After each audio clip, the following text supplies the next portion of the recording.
All right, we ready? And grab your bag and go. That's it. Move, move. Go, go, go, go, go, go, go. One, Armani suits and run. Manager to cash register. Manager to cash register. All right, Armani, week 10. Um, Another 2 and 3 week. So we've what I think 3 consecutive weeks now we've been bogey or worse, but back-to-back bogey weeks with 2 and 3s. Great reads on the Bills and Steelers. Bowen, I believe you were on the Bills, right? Yep. Against the Chiefs. Um, and I think as we were talking about that game, had pulled up and uncovered. The Bills' regular season against the Chiefs, unstoppable. Obviously, in the playoffs is when they've had some problems, but that trend continued. Great to get that W. And then Kieran, you were on the Steelers against the Colts. And what did Daniel Jones, 6 turnovers in that game? Yeah, it was something like that. I mean, I saw a stat about how Daniel Jones is the league leader in throwing to his first read. He does that Yeah. 61% of the time, I believe was the number. Yeah. So I mean, like the tweet itself didn't have any stats to necessarily back it up, but you can only assume that it's probably somewhat true. It sounds like the Steelers really emphasized trying to lock down on that and make him go through his progressions. And it feels like we started to get a little bit of the old Daniel Jones that we were used to. I mean, Yeah. he's definitely done a bit to shut me up. I know going into this year, I was a bit of a Daniel Jones hater. I just saw it as, we've seen 70 games of him up to this point, and he Yeah. was good for, I guess, his like what, rookie year, his second year as well when they made that playoff push. Yep. But yeah, I mean, I just felt like we really got to know what he was as a player, what we've seen. But of course, he's been great through the first 2 months. But it does seem like maybe this could be like that crack in the armor, the crack in the wall, and the flood could start coming through. So we'll see. I mean, of course, the Colts are involved in the first game that we're going to have on the court. Yep. Jesus, something loud going on outside. But yeah, so I mean, we'll see. It does seem like maybe people are starting to say, "Hold on, this is Daniel Jones. We remember exactly what we can do to get to him," and Yeah. maybe they figured him out. Yeah. I mean, I think it's all related, but the other thing too that I was reading was, I mean, it was obviously the worst performance for that offensive line, which has been so good all season long. But perhaps tied to your point, like, if he's been able to go to his first read 61% of the time, that line hasn't really been required, to withstand pressure that long because he's been able to get it out to the first read. And so, in them shutting it down, that obviously extended the amount of time he was in the pocket. And I mean, the Steelers just got a ton of pressure on him. It was crazy. Uh, They also did a really, really good job against Jonathan Taylor. They were really the first team, seemingly this year, to like Yeah. hold him to minimal gains. Yeah. Because things get a lot easier for Daniel Jones when Yeah. JT's running for like 15 yards a carry. Yeah. Sure. So Yeah. that was also a big. They really kind of tightened the screws on defense. That front seven played Yeah. really, really well. So Yeah.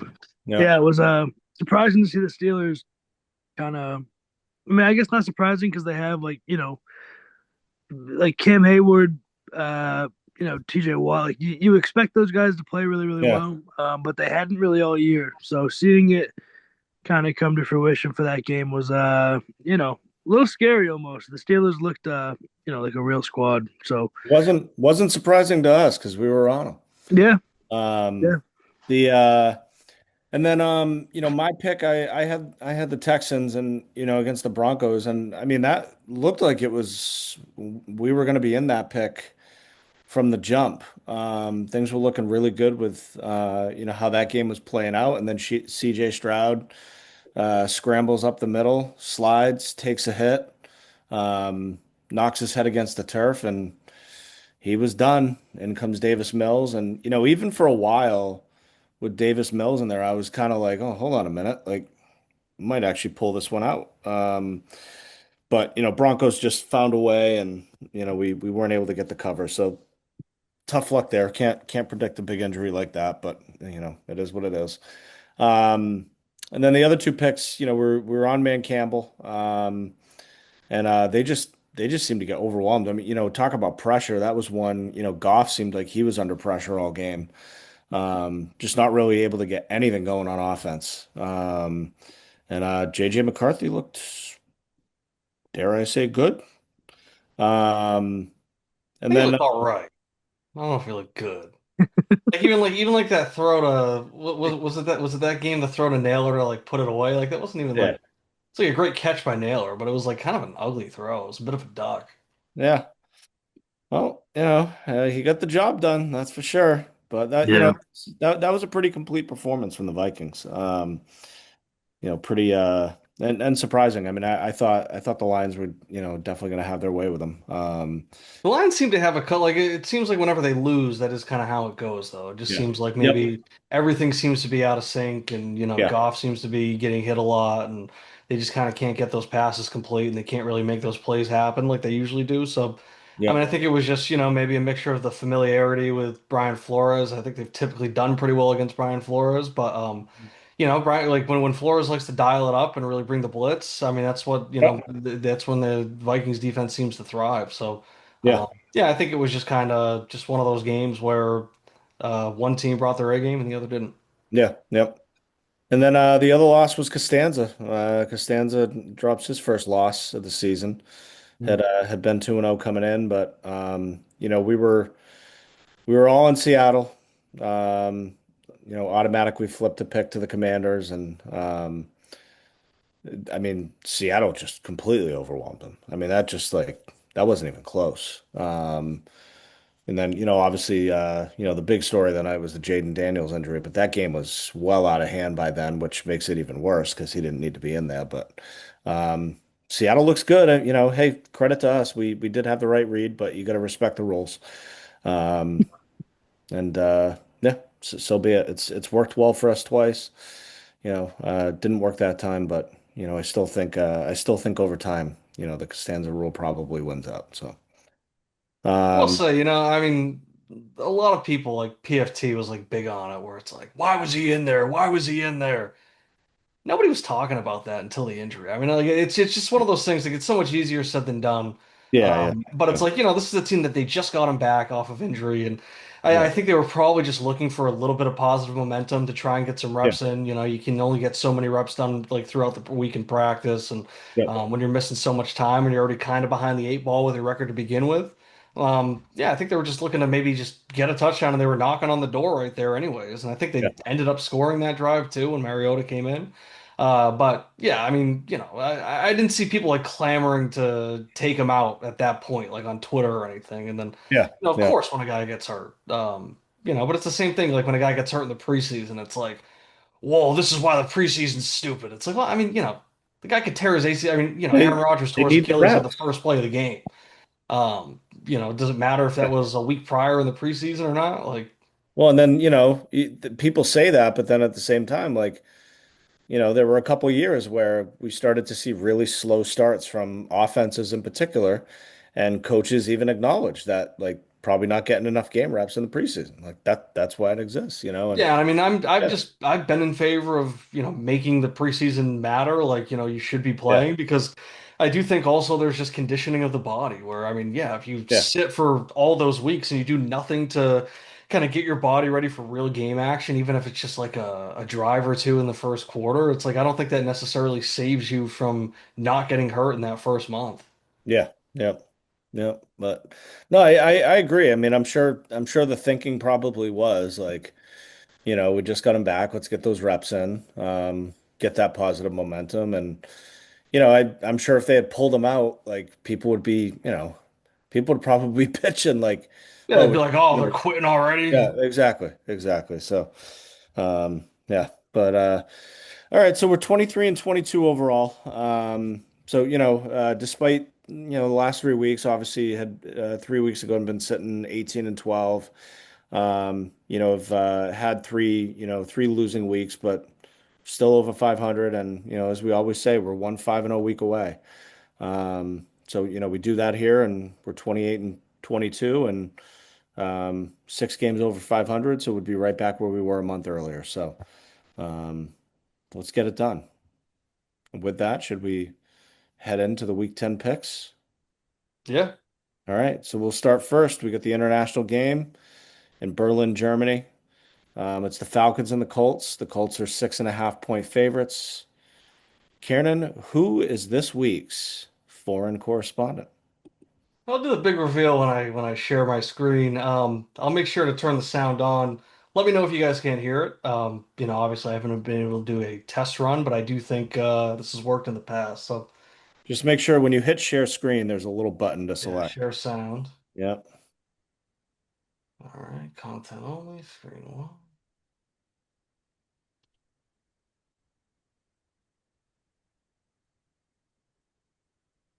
Oh my God. The 2 minute video. Oh my God. All Of right. course it is. Let me know if you guys just let me know if you guys can't hear it. Just Yeah, comment. yeah. My only regret is that he didn't do the face paint. All right, here we go. Hold on. Oh no. Wait, why is this not playing now? Oh, boy. There we go. There it is. What's up, boys? Mutt here, international correspondent for the show this week, ready to break down two teams I cannot stand to bet my hard-earned money on. The Colts and the Falcons in Berlin, Germany. Outdoor facility, tall grass could slow these two teams down. Beer steins, party town. Berlin will be rocking. It's Falcons and Colts. Hate these two teams. Falcons 6.5 point underdogs. We are betting on the Falcons plus the points. Big picture, we are fading Daniel Jones. I have a Daniel Jones MVP ticket at 30-1, but I don't think he's this good.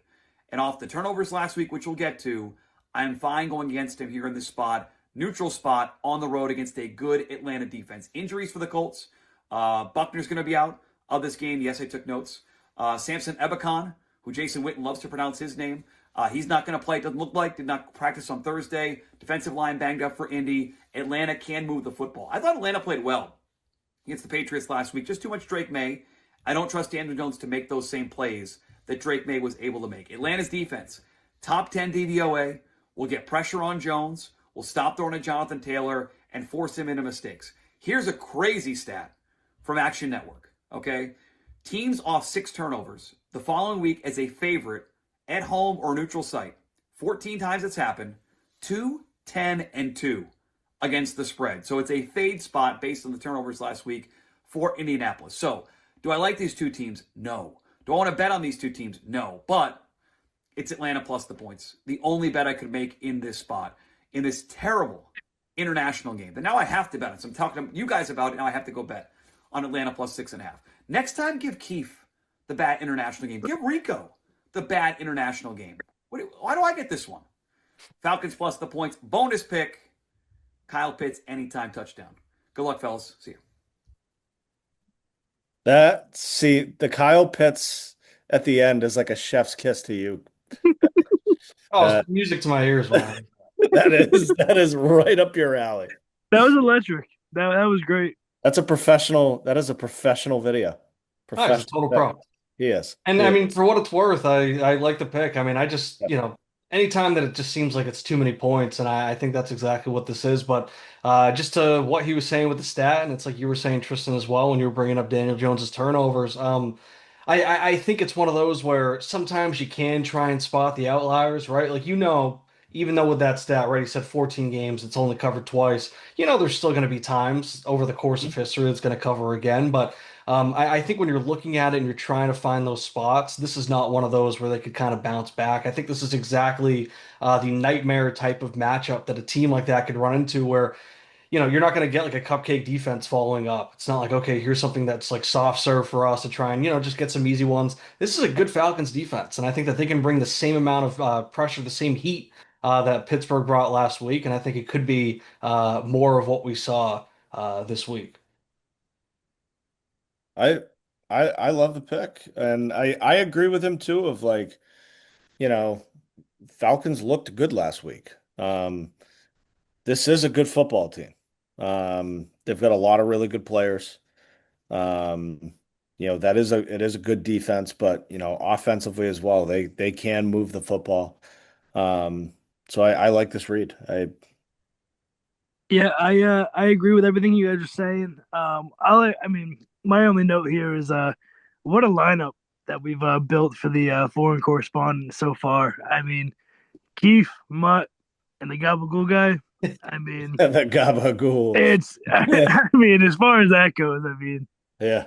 pretty. Pretty elite list. So, yeah, no, I like the pick. Would rather have the points in a game like this in Germany, and yeah, and everything that you guys said, I agree with. So, yeah, I like the pick. And to what he said about the Pitts anytime touchdown, I do already have that in for the game. My parlay is Kyle Pitts, Alec Pierce, Tyler Algier. Alec Pierce, he hasn't scored yet, but the Falcons play a ton of zone coverage. I think it's cover three in particular. They're one of the highest rates. I think they might play that 50% of the time. But Alec Pierce, his yards per or his air yards per route run goes up by like 65%.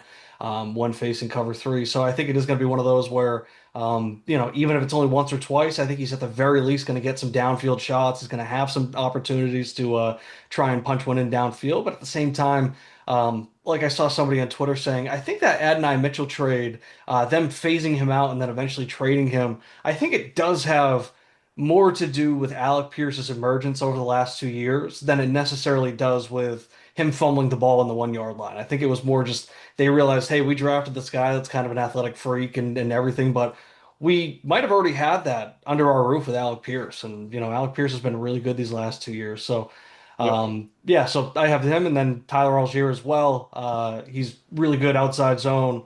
That's where he finds the success. He runs at 41% of his runs, and Indy's pretty bad at defending that. So, also just by default, I have two Falcons and one Colt to score. So, I think I'm going to take the team that's basically getting a touchdown.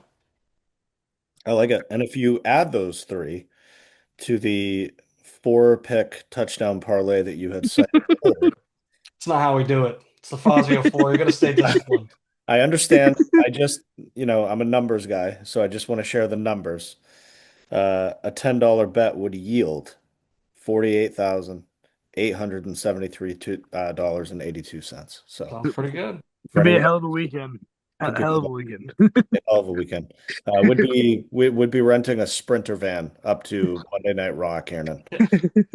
That'd be calling out of work on Tuesday. So, all right. Falcons are the pick. Let's go to the wheel. My only question before we hop into this wheel, is there for the primetime game, is there a wheel just by default, or is there like other options besides just that Sunday night game? I'm I just talking more suggest Man Campbell and other just before we start doing individual if we picks. want to, we can. I mean, I could put that together. I was just suggesting the Sunday night game because, like I said, Tristan and I we're going to be at Monday Night Nope, Raw, so we're not going that's to be good able to with watch me. that. That's what I assumed. I just wanted to make sure Yeah, before and then I also, I know we were talking about Sunday night, so it's like if we're able to all watch the game together, Yeah. we might as well have some action on it. So, yeah, definitely. We had great vibes for that Patriots pick. I'll never forget that night. Yeah. Yeah. Let's do it. So, all right. see if we can capture that magic again. I was thinking, should we leave it like this, the wheel, or should we shuffle it? I'm kind of in the mood to shuffle it. Give it a shuffle. Do whatever you gotta do. We'll do 10 shuffles for week 10. There it is. It's just I've been looking at that button for weeks. It's a hell of a shuffle. Shuffle? I think we just got right back. Okay. No, Tristan's got a pretty big block right here. All right.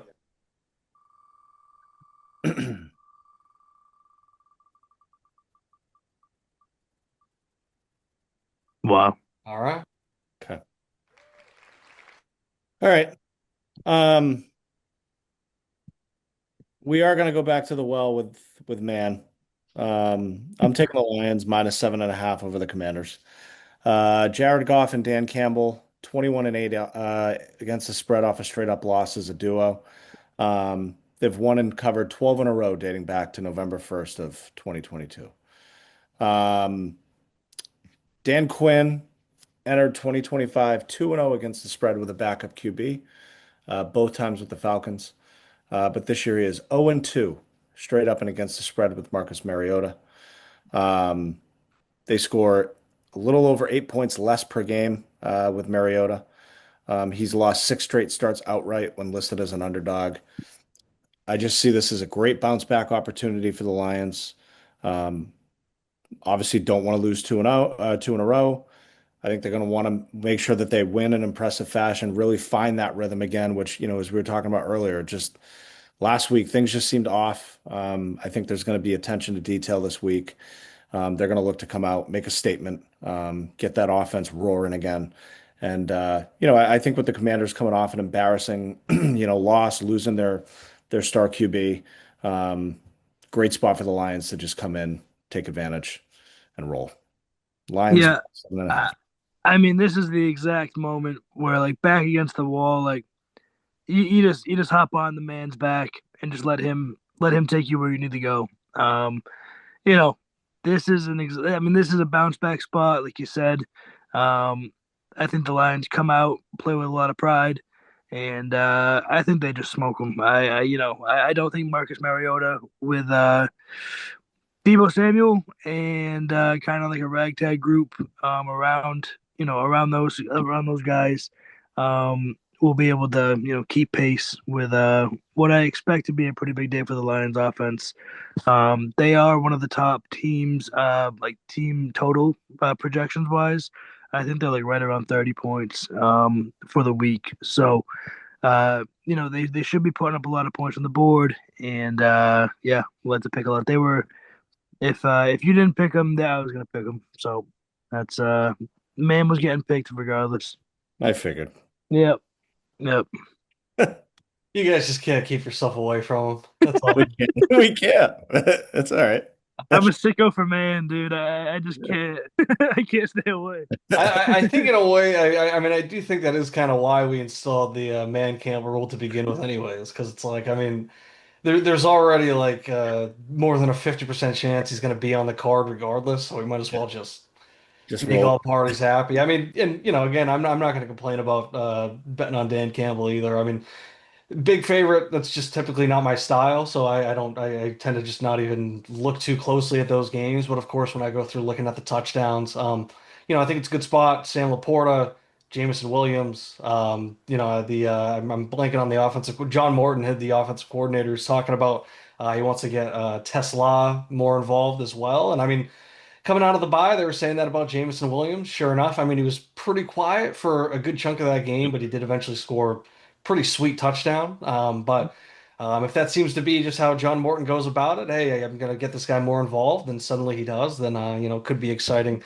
Could be worth a sprinkle on Tesla to score a touchdown just because of it. But yeah, I mean, it's a big spread. We were just talking about it's too many points when we were talking Falcons Colts. This could very easily be one where it's not enough points. Of course, you can only set the line so high based off of all sorts of parameters. But yeah, I mean, I could definitely see this one quickly turning into a blowout. And I like it. They're right. They got to get their revenge for last year's playoff matchup, right? That's Yeah. right. Yep. All right, back to the wheel.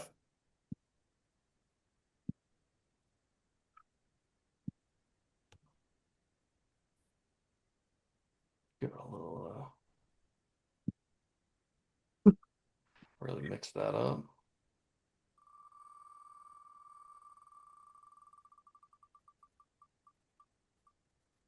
Oh boy.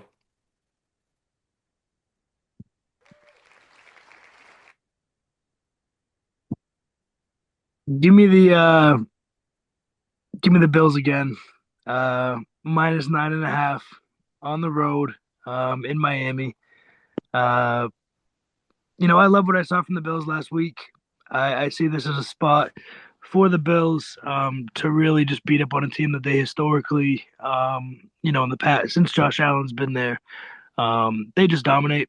Um, the Dolphins played last Thursday against the Ravens.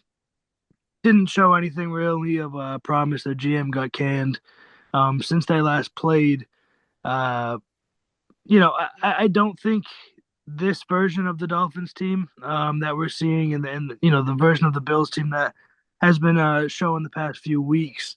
Um, are the same teams that played earlier this year. I think it was like week 2 or 3, where the Bills did cover that number. They won by 10 points. I think that was a Dolphins team with a lot more life, and a Bills team that kind of came out of the gates a little sloppy at times. And I think they kind of right that wrong, even though they did cover that number. Um, I think this is a big Josh Allen MVP pass statting, or stat padding, sorry, um, game. I think that he could have like 3 rushing touchdowns before halftime. Um, Bills by like 27. I think they clear this number easily. Dolphins are dead. Tua is a sorry ass quarterback, and I don't think this team's playing for much. They were really one of the only teams that sold at the deadline, um, getting rid of Phillips, sending him to the Eagles. So they're already down, probably their best defender, on purpose. And they don't seem to be interested in winning games, kind of going forward for the rest of the year. All right. Yeah, I mean, you know, it's a big number, but at the same time, we've been talking about the Dolphins being dead for a few weeks. And they haven't really shown any signs of life, certainly didn't last week. Um, they did get that win against the Falcons, but kind of crashed right back to earth on Thursday night, and pretty clear sign based on, over the last week. Um, they're kind of kicking the can, down the road to next season. So, yeah, I think just in terms of looking at, like, you got a team that coming off a high of a win against the Chiefs and, trending up, and you got a team that's trending back down again and really doesn't have a lot going for them. Um, certainly wouldn't. I don't know that I'd feel very good taking the points with the Dolphins. So this is the side I would want to be on. Um, yeah, I mean, I have been saying it too. I've been really getting on the Dolphins, just saying I think it's a dead team. I think it's dead man walking. Of course, they fired the GM, Chris Greer. It sounds like maybe the interim GM might have gotten cold feet when it came to trading Jalen Waddle. It sounds like the Steelers were like right on the doorstep trying to get him. But yeah, I mean, I think it is one of those. And I was saying to Angelo actually, I think that Falcons game was just, when a 13-year-old dog suddenly just starts acting youthful again, and you start to think, oh, maybe he's got a couple more years left, and then a week later he dies. And yeah, I think it was more one of those where they were just kind of emptying the tank, showing everything they got, but that's really all that they have. I mean, I think that's a pretty bad matchup for them. And I think Buffalo, they are a team that they look to rally on stuff. They had the big win last week. They understand that, they're not going to just walk to the AFC East Championship again. The Pats are, really going to make them work for it. So if they want to do it, they got to put the work in as well. And I think it's one of those we're going to build off of a win like last week. We were saying going into that game. That was where the Bills were going to tell us a lot about who they are, and of course they showed up, they won that game, and I think, yeah, they got to go down to South Beach now, and they just gotta lay it on them. Yep. Yep. All right. Back to the wheel. All right.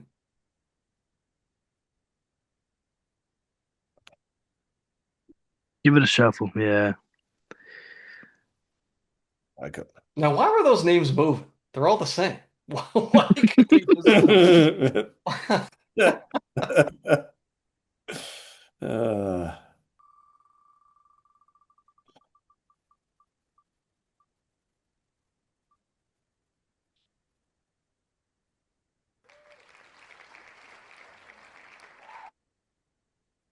All right. So I list my picks out in order of how I liked how I prefer to get them, right? Of course, everybody's got their top pick.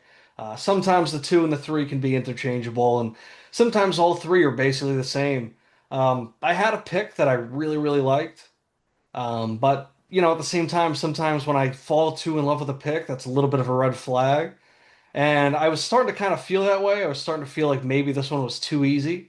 And then I sort of had a bit of an epiphany when I looked down at what I was wearing because I had a team listed at third on my list. You can see I've got one color shirt, that's brown. I'm also wearing orange shorts. oh my God. And I've decided I think that might be a sign that I should be taking the third team on my list. That's the Cleveland Browns -2.5. I mean, this is one of those where they really have no business being a favorite in any scenario. Of course, now they're playing the Jets, and they will be, the Jets. They just made all those trades. I mean, I could definitely see a scenario where the Jets weirdly rally around these trades and they just somehow manage to win this game. I do think they're that bad, and I think that this Browns defense is really good. I think I saw people joking, like, imagine if we could combine the two Ohio teams, you get the Browns defense and the Bengals offense. That would be a pretty good team. But I mean, I think this Browns defense can just put that offense in hell. I mean, of course, I think Garrett Wilson is scheduled to be back. I hope so. I know he's been practicing, but I really hope so because I already locked him into my round robin, so that would be devastating if I lost him. But yeah, I mean, I think that they're just going to disrupt. There's been a lot of talk about Justin Fields not throwing a pick yet. It just feels natural that now going to be time for him to throw an interception. But yeah, I mean, I think that this Browns defense is just going to overwhelm what we've seen. I mean, it seems like a pass rush can really get into that backfield and then cause trouble for Justin Fields, who just manages to, stand there and hold on to the ball for too long. He's always near the top in terms of time to throw. And, a lot of people, they get a little delusional and they say, well, so is Josh Allen and Lamar Jackson. It's like, all right, well, I guess you just said, okay, Ravens fan, like, let's see if the Ravens want to trade Lamar Jackson for Justin Fields, huh? So, I mean, I think it's just one of those where I think it's going to be a defensive battle. Would it shock me if this like randomly became like a 30-30 game or something? Like no, because that just seems to happen when two bad teams play. But yeah, I mean, I talked about it early in the season. I think the Browns can be a sneaky team. I think they could be a sneaky against the spread team. I don't know if that's necessarily proven to be true, but I mean, they've had the good win against, Green Bay. They've given some other teams some really difficult games. So I think this is an opportunity for them. It's just one of those that it really sticks out and it really stinks seeing the Browns as a favorite. But I think in those spots, right, it's like when a total is so low that you have to take the under, or vice versa, with the total being so high. But yeah, I think when you see one of these teams as a favorite in this spot, you got to take them. I I think it's the right side to be on for that game. I think again for anytime we're talking about the Browns, it always comes back to that offense or that defense rather. They wreak havoc, and I think when you're playing an offense that is just shown it is inept, and can't really get a whole lot going. And I like your point too about Justin Fields. Like, anytime there's any discussion about anything, that thing always happens, right? Like, so now's the time. I think he'll be flustered. He's not a good quarterback. He's a running back that is tasked with throwing a football. Um, and the Browns have a great run game too. So I think they can control the game on the ground. Um, I like the pick. Yeah, I Yeah, think it's it's going to be a good Judkins game. I don't know yeah, what the deal is with Harold Fannin, but I mean, if he does play, I think it's a good matchup for him. But even Mhm. if he doesn't, Njoku does a lot of the same stuff in terms of just being an athletic tight end that can kind of play as a wide receiver for them. So, I know Shadur has been moved up to that QB2, so we'll see what kind of becomes of that whole situation. But um, they're coming out of the bye, right? Are they coming out of the bye? yeah. They Yes. last played the Pats. Both teams are coming out of the bye. Yep. But I mean, yeah, I mean you got a couple rookies coming out of the bye, whether it's Gabriel coming out of it, Judkins coming out of it, Fannin if he's good to go. I'm always a big fan of the post-bye rookie bump. But yeah, I mean, I just think that this is an opportunity for them to lean on that defense, lean on their rushing attack, lean on that rookie Judkins, and just kind of control the clock and dominate. And I mean, I always think Stefanski's just a really underrated coach. I think he gets a lot of shit, but I think he's one of those guys where he might end up getting fired from Cleveland, but he's going to land in like a different spot and probably have more success once he leaves. That also does just seem to be the case, right? But yeah, I mean, I just think it is one of those where it just stands out so much, like holy shit, like Cleveland is a favorite, but you got to take advantage of it. Yeah, the Jets vibes also just like really stink. Whenever you have like a player around the trade deadline, like Brees Hall, like live tweeting out his reactions to things and um basically saying that he wants to leave without saying it directly, I guess. Um, that's never good for the vibes. I saw a video going around at Brees Hall today, In the locker room, he was driving around like some like little go kart and Yeah, I like saw was that too. keeping it like real light, but like almost too light, like to the point of like no, nothing about those Jets just feel serious. Mhm. They're not trying to win games. Cleveland's trying to win games, I think. Miles Garrett was on the sideline of the Pats game after like 5 sacks, yelling at his guys, pissed that they were losing. They're not in the business of losing. Stefanski, like you said, Kieran is a legit coach. And they're trying to win games, and I can't say the same about the Jets. They are I don't know. I don't even know if Fields is announced as the starter yet. I think Yeah, Terod Glenn, Taylor it seems like Glenn's just still going to do this every technically week. still technically like has a chance to be the starter, like which I don't even know if that'd be good or bad or I don't know. They're just a mess. They're an impossible team to bet on, especially with the number only being 2.5. As crazy as it sounds, that the Browns are a favorite on the road. I just don't see it with the Jets. I don't see them like having that post trade deadline bump when they trade like their two best defenders by a wide margin. It just doesn't feel like a spot there. So I gotta And there tell was that quote, I don't know if it was Rossini that put it out or somebody, but somebody was like, "Oh, they had a top five defense and they just demolished it." No, they didn't. you. They Yeah. it's not true.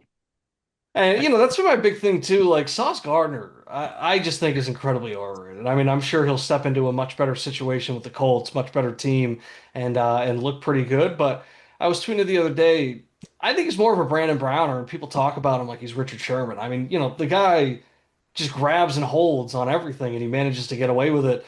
But I mean, he's also like 2 years removed from his last All-Pro season. He has regressed statistically every year. I just don't think he's as good as people made him out to be. I think it is a little crazy that he became like the highest paid corner or whatever, wherever he is up there, if that's what he's pursuing to be. I forget what his extension was, but yeah, I mean, I don't know. I just think they were already bad defense. They got rid of their two best players, and it's not just like they demolished their D line. They got rid of their best cornerback and their best D lineman. So I mean, I think it's going to be tough to bounce back from, and I think there will be a bit of an adjustment period. So um, yeah, I mean, I just think that the Browns are just going to control this game like through and through. I agree with you on the Jets. Like I feel like, you know, the Jets have a history of having a great defense, and when they've been good, it's always been built on the back of a great defense. But I feel like, this season in particular, but I feel like sometimes like people continue to talk about it as if it's like the defense of 10 years ago. And I'm just like, I don't think it's that good. They lose a lot, you know? Like, I Yeah, don't I mean, obviously like not having a great offense can put the defense in, more compromising positions than they should be, but like I do feel like there's just like a bit of a like legacy POV that people have on this defense that like just isn't as true as it was Mhm. 5 years ago, you know? yeah, they've allowed 27 or more points in six of their eight games. Hmm. Bad. Not great. Yeah, not good. Yep. All right, to All the right. wheel for the Sunday night game. Sunday night game. And that is Steelers at Chargers. Chargers are the home favorites minus 2.5. That is correct.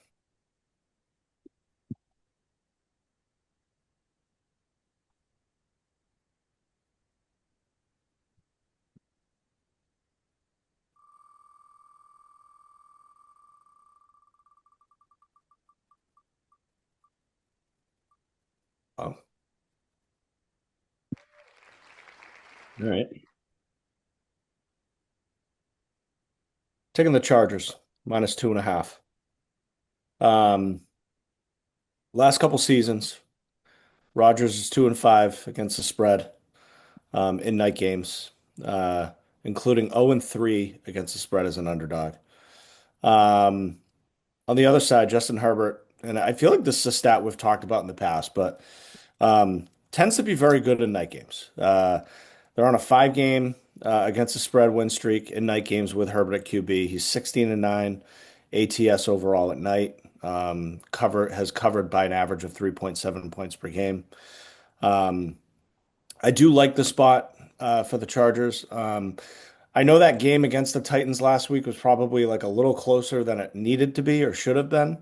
But I think when you really like take a look at, kind of how that game played out, like, most of the points on the board didn't come from the offense against that Chargers defense. It was a pick six, and then it was a punt return for a touchdown.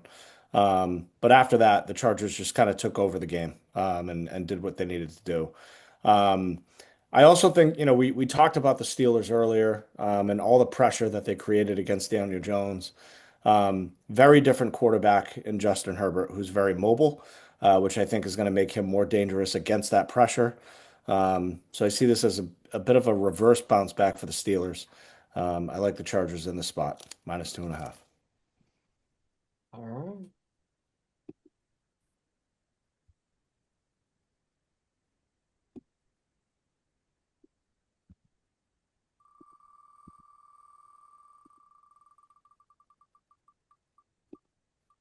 Wow,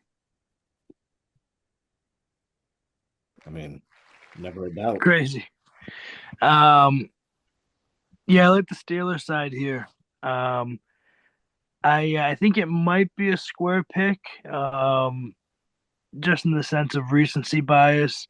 But for me, my big thing here is that Joe Alt, the Chargers left tackle, really fucked up his ankle, I believe, or knee, one of the two. And was carted off the field, got put on like season-ending IR. So the Chargers are now down Slater, who's like an all-pro type tackle, and now Joe Alt, who is trending to be one of the better tackles, in football. Um, so I know Herbert is mobile. Like Tristan had touched on, Herbert is a stud.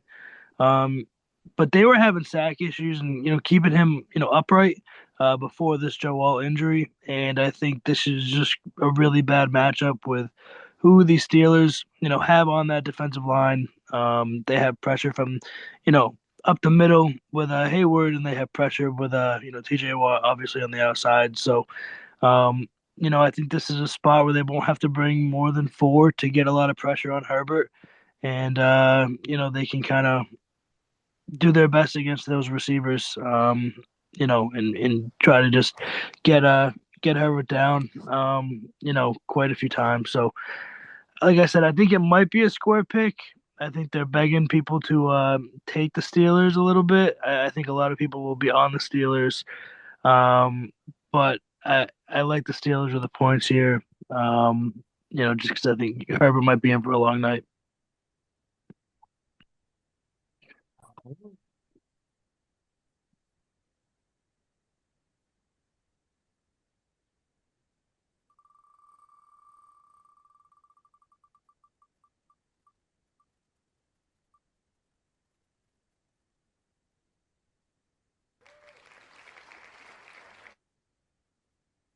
I was back and forth in this one, or back and forth on this one. I do think it's a pretty fair spread. I do think it is a pretty much a coin flip game.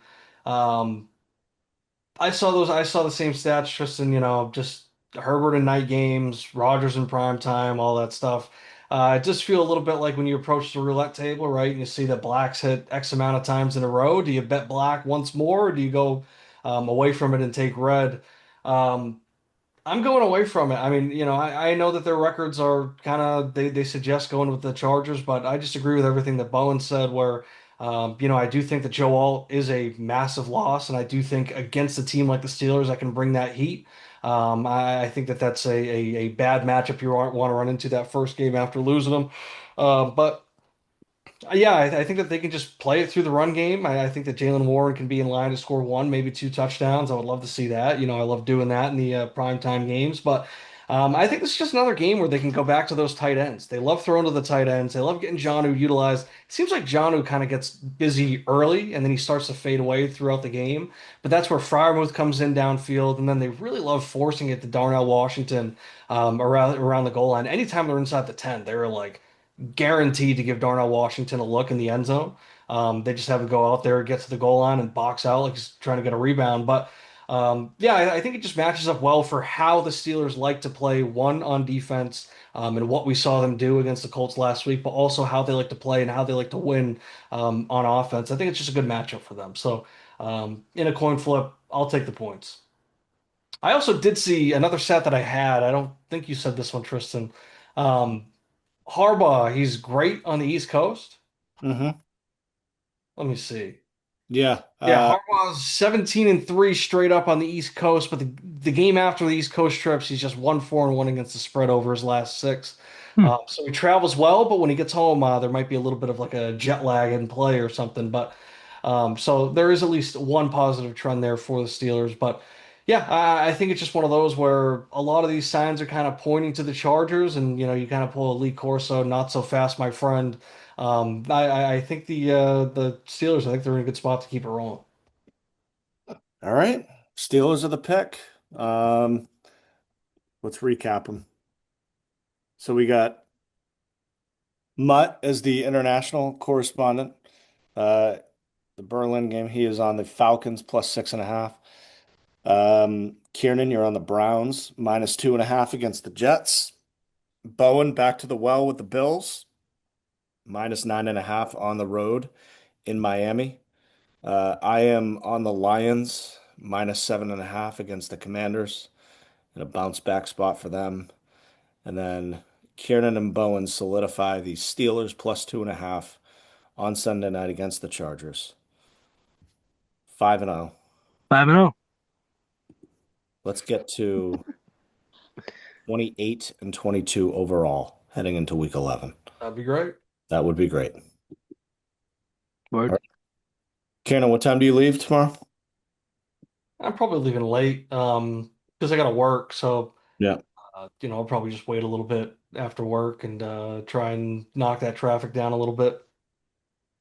All right. Cool. Good drive, and we'll see you. Yeah. See you boys Sunday at Yeah. some point. Let's do it. Perfect. Later. All right. I'll see you guys. Later.